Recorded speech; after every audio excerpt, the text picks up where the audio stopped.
Good afternoon and welcome to my humble model railway, Bedstead Junction. Now, this afternoon's theme, okay, we're going to be talking about Lima locomotives, okay, and what you can see going around here at the moment is a Lima King. It's King George V, number 6000, a Great Western Railway locomotive, and I only got this yesterday. Now I'll explain to you what I had to do to get this running properly, because it did need a little bit of TLC, but I did buy this at a bargain price. Now I will say before we go any further, I don't buy these locomotives just because they are cheap, okay. I also buy them from the point of view as a collector, because I can remember when these locomotives were very commonplace in model form in the early 1990s. When I first started this hobby, and in fact Lima were still manufacturing back in the early 1990s. Lima manufactured all the way up to 2004, and they're an Italian company. Now, they've since been the name's been taken over by Hornby, and just to give you some idea about how good these models were in their day, they were certainly, a lot of these have been used in the Hornby Railroad range. I don't think this one has in particular, but certainly other bodies by Lima have been used, or the tooling have been used in Hornby locomotives, certainly for railroad range. Now, what's so unique about this locomotive? Why did I want this? Well, first of all, pardon me, shout out to the Baltimore and Ohio Railway. There's a channel director to them. I'm going to be catching up on some of their videos soon. This locomotive has got a bell on the front. Okay, now only number 6000 got the bell on the front. You might just see it on the front of the, there just above the buffer beam as we're going past. And that was to commemorate this locomotive's time it spent on the Baltimore and Ohio Railway in the United States in 1927, and then it retained the bell ever since. And in fact, this locomotive is now part of the National Collection as well, which is adding an attraction for me. And I always was, I don't know what it was a bit of an itch that it always got to me, that I needed to scratch, let's say. I needed to find out what the Hornby King was like, the Lima King was like in comparison to Hornby. Now, sorry if I get my words muddled up a little bit this afternoon, because I was up rather late working on this particular locomotive, getting it ready for today's video. And it's running very, very well now. So first of all, what did I pay for this locomotive? About £28.50 including postage. And the seller did actually accept an offer for me. He accepted an offer of £24, and also it was about £4.50 postage. So now a little tip actually, that's worth trying. Now, instead of having my locomotive delivered to the house, I had it delivered to one of the collection points, and it was at Argos of all places. That's only about 10 minutes drive away from my house, so give you a chance to have a little journey out. Well, I picked this up at the Argos collection point, came in perfect condition, and everything ran as sweet as a nut. Now, I don't know how everyone else's experience would be, but that's what I did differently about buying this particular locomotive. And it meant that I wouldn't be waiting in for this locomotive to arrive in the post. Okay, very, very nice. What's unique about it, we've already heard the motor going anyway, and a lot of Lima stuff had this unique sound towards it. It's tender powered, so really you've got the locomotive, it's not being powered, that's actually freewheeling, and it's being pushed by the tender. And that was the main problem with this particular locomotive. The wheels were not revolving properly on the locomotive, so it's being pushed round by the tender. The motor was running beautiful, but the actual wheels on the locomotive were being dragged along. They weren't actually rotating. But as you can see now, everything's back perfectly normal. It did take a fair amount of lubrication on this one. And also, with older locomotives, and it goes with territory being a collector, unfortunately. Some of the locomotives can suffer from a certain amount of degree of Mazak rot, as they call it, and I will have to say that this one did as well. Now, it doesn't appear in anywhere extremely vital to the mechanics as such, but what there is, inside the locomotive itself, if you turn it upside down and take off the keeper plate, the base keeper plate, underneath there you'll see a rather large weight, and that has started to swell a little bit. So what I did was, I just simply got a file and filed it down until the bulge had gone, and now it's back to perfectly normal. Okay, I consider it's only a weight, and it's only a little bit lighter than what I shaved off of it, and now it's running perfectly well. It also needed quite a lot of lubrication to get this one running correctly as well. But as you see now, this Lima King class is running perfectly well.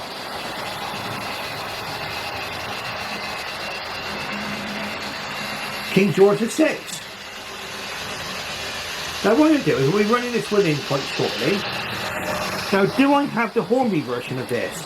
Yes, in two forms. I've got Edward I, which is the Ringfield powered one. And I will say that probably the Hornby Ringfield powered version of this is a little bit more, it's more quiet, okay? And that's nothing against this locomotive. Also, the new model, obviously, the super fine detail locomotive, which I bought, which is the current model, is entirely completely different kettle of fish to this locomotive here, okay? What you're looking at here is what was available in the 1990s, and obviously things have changed since then. Right, nothing against the locomotive, but it's all part of, for me, the appeal of collecting. You can see what these locomotives were like back in the day. Very, very nice, I think.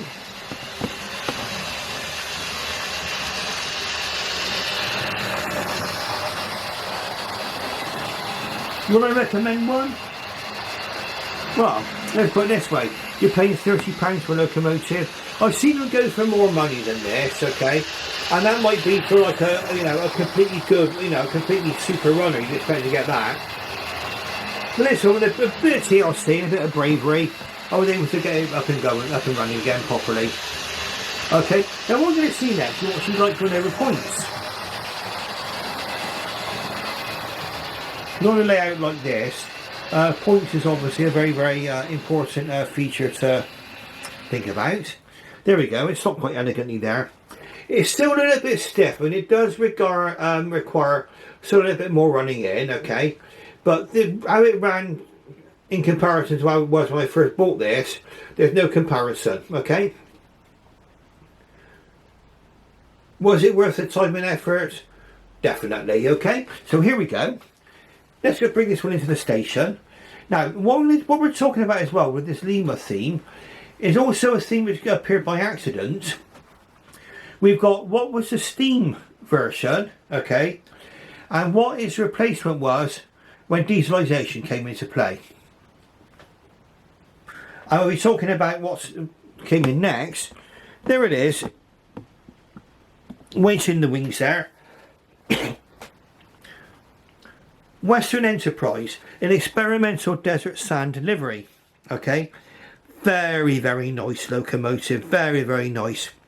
Now, poor old Lima at the time made a bit of a boo-boo on this particular one, which I will explain to you in just a moment. But is it a big problem for me? No. When I say correct details are important, yes. I got a bit too far sometimes with that, but on this particular one, they made a mistake, end of, draw a line underneath it. We'll talk about that what it is in just a moment, okay? Right, okay, so let's go into the station now with our wonderful Lima King George V. And for those of you who are interested, King George V was the reigning monarch when these locomotives were built in the 1920s. He was briefly succeeded by Edward VIII, who abdicated to marry Mrs. Simpson. Back in the time, that was a big no-no. Okay, and he abdicated, and instead of given up the love, you know, what he considered the love of his life, he actually abdicated. And so then he was actually succeeded by King George VI, who was obviously Elizabeth II's father. And obviously we've recently sadly lost Elizabeth II, and now we are got the reigning monarch of King Charles III. So let's go into the station now. Now bear in mind this was a little bit stiff still, so he might need a bit of encouragement. Let's see how he goes. Over the points perfectly well.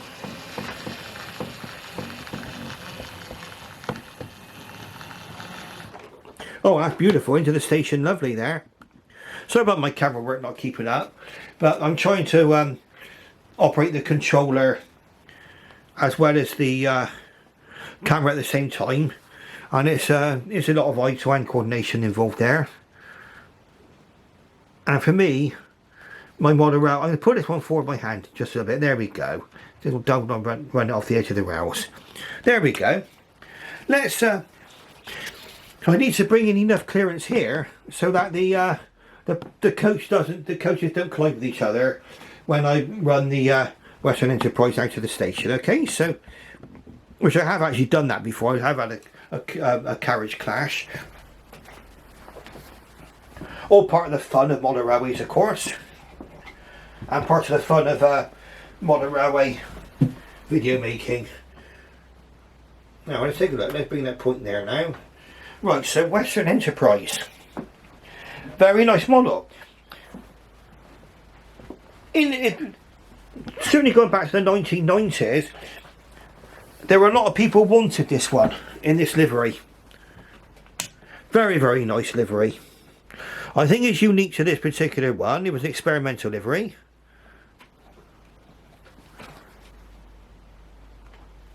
Okay, have I messed up the points? Bear with just a moment. Right, we've got a severe lack of action here. Let's have a look. What's going on? Nothing wrong with the points as far as I can tell. Let's have a look. Be patient. That's talking to me now. Let's see if that point was over correctly. That may be the reason. There we go.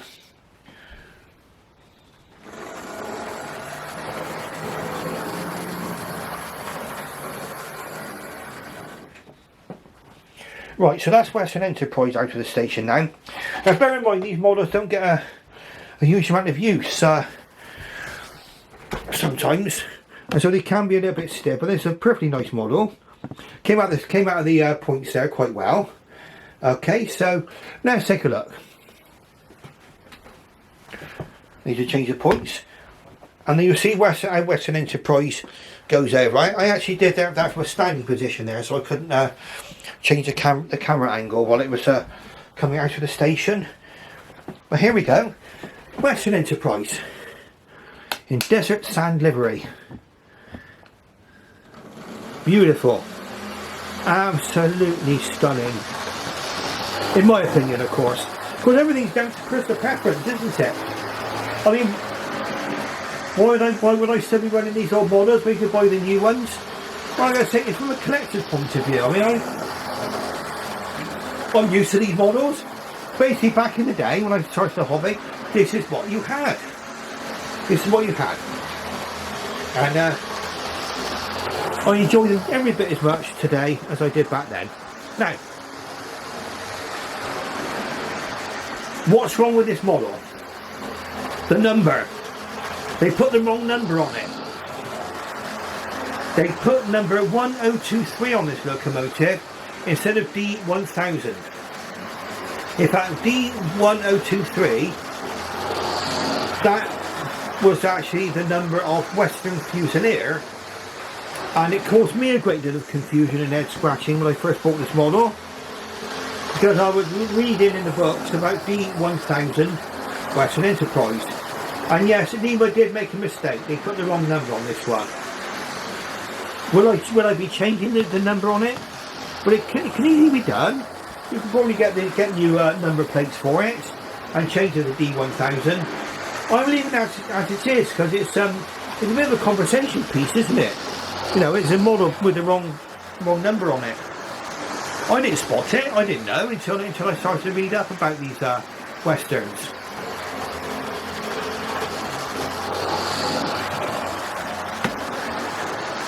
Now there might be some people who get on their high horse and get judgmental, but people who can't make a mistake can't make anything.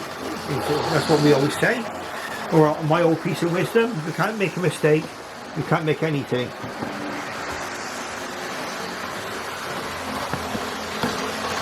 Beautiful. What a lovely locomotive. Now, I'm not sure it ever ran with Great Western coaches as such, but I think with the Desert Sand livery, with the Great Western coaches there behind it, it looks absolutely superb. Loving watching this go round. Now, the Kings, which was our King George V, which is actually in preservation, they were all withdrawn in 1962. Now, it was obviously because they were bringing in diesel locomotives, yes, but also by then the Kings had suffered, it actually covered, a huge mileages. Okay, and a lot of people say, well, you know, was it bad that some of these locomotives were withdrawn? Well, they were, even if steam hadn't been replaced with diesel, some of these locomotives may have actually been withdrawn just simply due to the age of them and how much work was needed to keep them up and running. But thankfully, I think 3 Kings are in preservation. I can't name all 3, but certainly this one is, and Edward the First is. If anyone can tell me which the other King is in preservation, that will obviously be an education for me. Okay.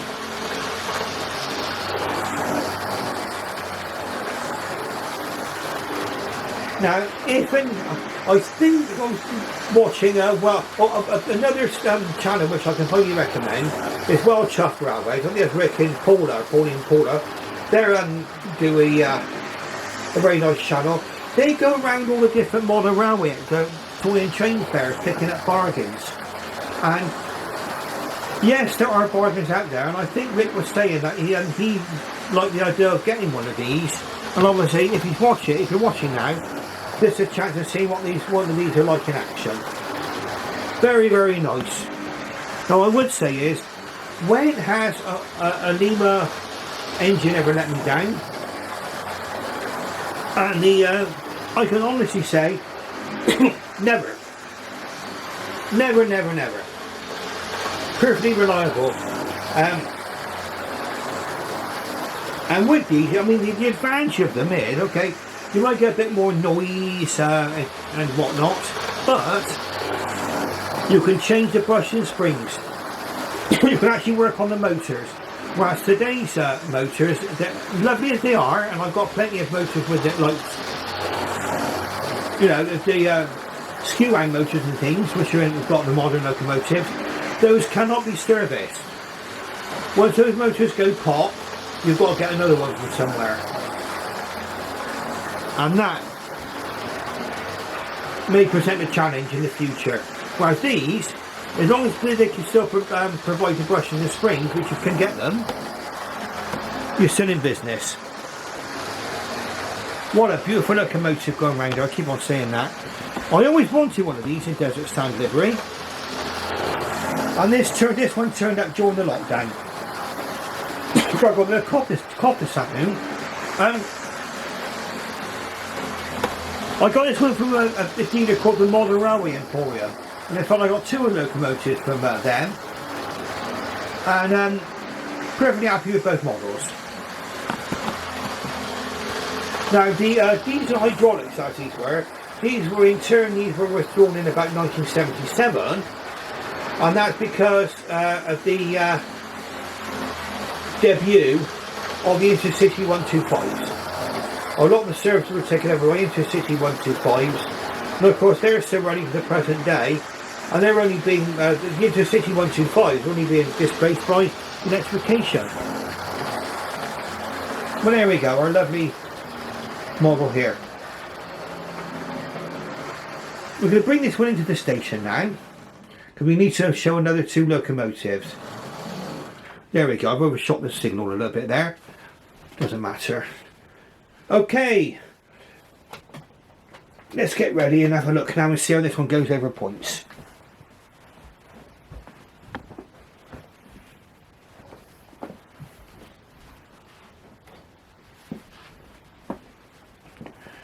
Now we may get a lack of continuity in this particular video this afternoon because this camera, along with many other, this is a mirrorless camera I'm using here, they've got a limit of, this one's got a limit of half an hour of recording time.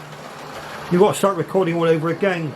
It's an absolute pain in the, well, let's not say it. Okay, right, so here we go.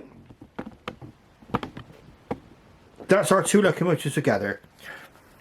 George V, Western Enterprise, two lovely Lima models. Right, so our next locomotive.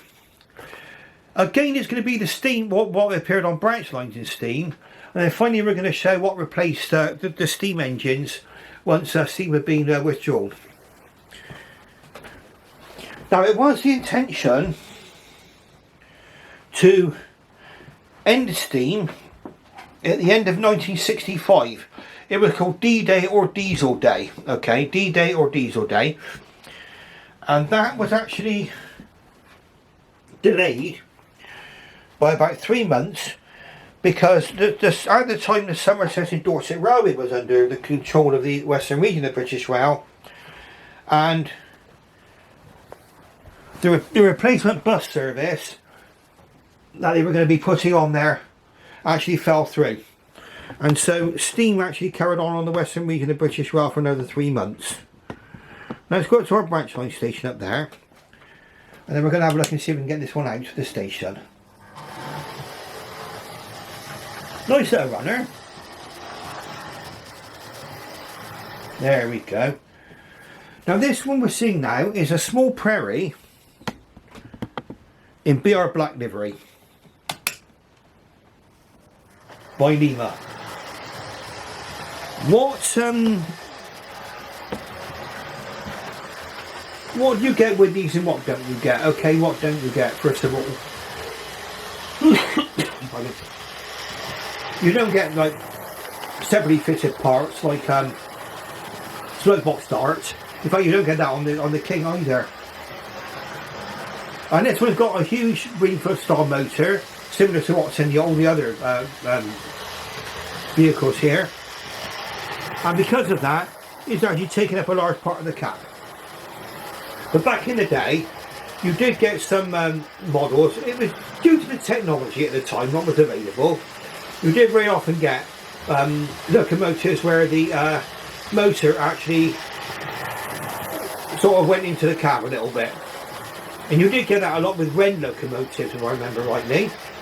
And this one here is the same. So you don't get the cab detail you'd otherwise get. But I think I picked this one up for about £35. And it's a nice little runner. I mean, it goes around the track quite reliably. Another purchase from the Modern Railway Emporium. And it's got a nice little representation of the copper cap chimney and everything else, and the brass safety rolls and everything else, and the whistles. And some people will say that this particular model locomotive, in proportion, is a little bit on the tall side. And it is, I think, but that was to accommodate the Greenfoot motor that's inside the cab. But one of the consequences of this is that you've got something that's very, very reliable, and again you can work on.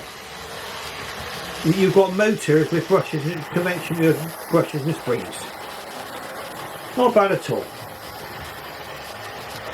Now, the coaches, which are being pulled today, behind the King and the Western are Hornby chocolate and cream coaches, Great Western. And these are, behind here, is the Great Western Region ex-Connacht coaches by Replica Railways, painted in maroon.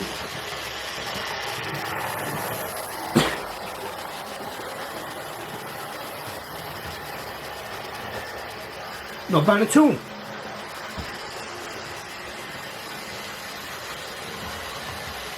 Another thing you don't get with the Lima King, or the Lima Small Prairie tank that I've got here, is you do not get cab glazing. But again, I mean, that's quite forgivable considering it's a model of its day, a model of its time. And like I say, I don't buy these models just because they're cheap, okay? I buy them from a collector's point of view. And it is interesting for me as a collector. And in fact, I do have the Backman version of this. I also have the latest Hornby version of the King. And they're both absolutely magnificent, okay? But as a collector, I'm happy to get these out and run these as well. And also, of course, it gives you an idea of what you can pick up at a bargain price. And not everybody can afford a huge amount of money to a huge outlay on a locomotive. I mean, if you sort of spend, you know, getting off for £200 on a locomotive, that could be a big outlay for someone. And I think as well as that, it's not just showing how to get something cheap. I mean, that's not what it's all about for me, but it's to show people what can be available to them at a reasonable price, if they're willing to put up with, well, certainly accept some of the perceived shortcomings in the models, and also be prepared to maybe get screwed overs out in your tools and your oiling pen and work on them a little bit to get them running to your satisfaction. Now, the last locomotive, this is what's actually replaced a lot of the steam services on the branch lines. A diesel multiple unit. Again, this is a Lima Class 121. It's powered by a large Rainford style motor, and it goes over. It's sort of all incorporated into the bogie. So you're going to lose some cab detail, obviously, because you've got to accommodate the motor. But at the time, this was what was available. Okay, is what was available to buy. Therefore, I bought this model brand spanking new.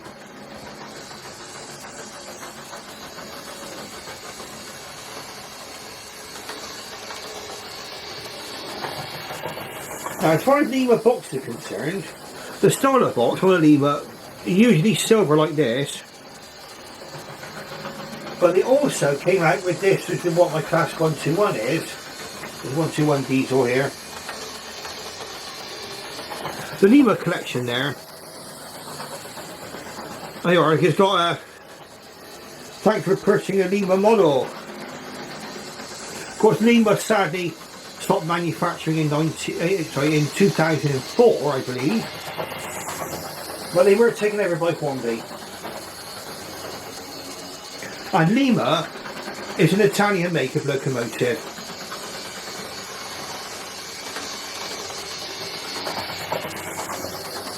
Not a bad little model this, it's really quite nice, you know.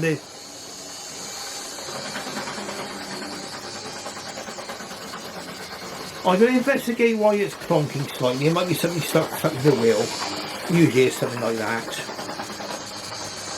But it's running quite well, as you can see.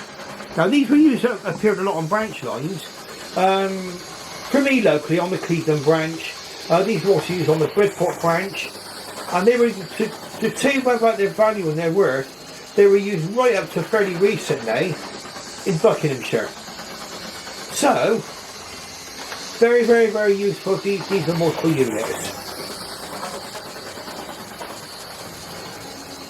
Now we're going to be running up to the recording limits of my camera here, which is infuriating to say the least. So we'll have to film. This might stop recording in a few moments' time. Then we'll have to start recording again. And in fact, that's what I'm going to do.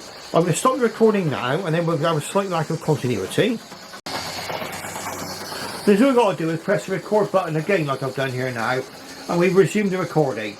So that seems too much for a lack of continuity. Okay. Right, so our Class 121 go around the track quite nicely now. Like I said, I'll investigate that clock later on. I'll update you on that in a later video. So, thank you very, very much for watching my video. I hope that you found it of interest. And also, some of you might be interested in these Lima models. You might be going round, you know, like Wild Chuff Railways, and maybe have a look around the toy and trade collection, collector's fairs and things like that. And you might be wondering what some of these models are like. Well, to give you an idea what they're like, you can get them running perfectly well, okay, perfectly fine. Bear in mind, yes, you would have to do without some of the detail in today's modern locomotives. DCC might be difficult to convert them to DCC. People have, but they're not DCC ready. But as long as you bear that in mind, if you can pick something up at a reasonable price, why not go for it? Okay, and like I say, I've got the more modern, up-to-date versions of the King class. And of the small Prairie that I've got running over there, the black one, and they're both lovely models. And I think there's room in the hobby for both at the bargain end of the spectrum. And if I see something I really like and I can afford it, if I can muster up the financial resources, yes, I will go out and buy the latest and greatest of something. Okay, so I hope this video has been informative for you, and if you like what you see, press that like button, it helps my channel, and subscribe. Don't cost you anything to subscribe, you don't pay a subscription. That's what got me wondering when I first went into YouTube. If I subscribe, do I have to pay a subscription? No, you don't. It's all you've done is made aware of future videos that people are making. And also, if you ring that little bell that's there, the bell icon, and pick all content, you'll be made aware of the future videos that are coming out. So as they come out, people come out with new videos. So if there's a channel you like the look of, and as I go, I will recommend people channels like Wild Chuff Railways. They're always worth a look. Okay. And on that note, alright, sorry about the cough. I had a bit of a cough in this video. I should bid you farewell, and bye bye.